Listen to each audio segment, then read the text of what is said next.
Estamos muy contentos y muy expectantes, ¿no?, de ver cómo va ese estreno, que siempre tiene uno como mariposas en el estómago para ver cómo se resuelve, pero muy satisfechos del trabajo realizado.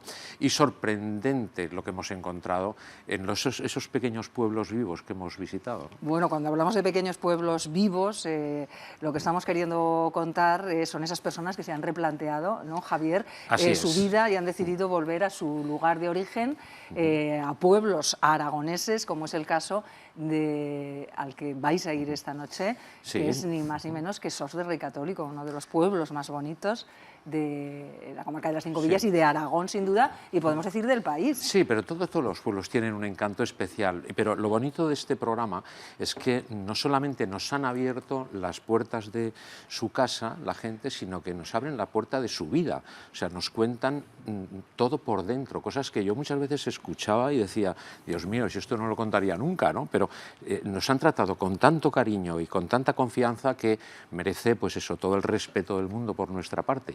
Perfiles totalmente diferentes y que los tres, por una circunstancia o por otra, han acabado en Sos del Rey Católico, unos por trabajo, otros porque, bueno, tenía una historia de Margarita muy bonita, que tenía una añoranza de Sos del Rey Católico, que ella no ha vivido nunca ahí, pero sí su padre, que era aviador y que, bueno, no voy a contar más, una cosa muy, muy bonita. Y Leire, que viene desde San Sebastián, nada menos, fíjate, venir de San Sebastián a Sos del Rey Católico, que la duda era que era más bonito de las dos cosas, ¿no? Y ahí, por supuesto, que barría para casa, ¿eh? Decía que Sos del Rey Católico, ¿no? Pues el presentar primero la localidad que vamos a visitar y después presentar a todos los protagonistas de este programa y darles ese sitio que nosotros consideramos que merecen. También una parte importante del programa, Miriam, es que intentamos lanzar ideas para personas que pueden estar tal vez en duda, ¿no? Es decir, ¿qué hago con mi vida, ¿no?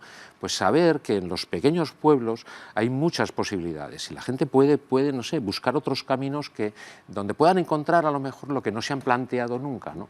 Ese es otro de los cometidos importantes, ¿no? Y esta noche es Sos del Rey Católico, pero luego vendrán otros municipios de Aragón. No sé si puedes adelantar algo. Sí, puedo adelantar. Nos vamos a Ejulbe, nos vamos a Lézera, nos vamos a Albarracín, nos vamos a Torla, nos vamos a Sallén, no sé si me dejo alguno. Sí, Rubielos de Mora.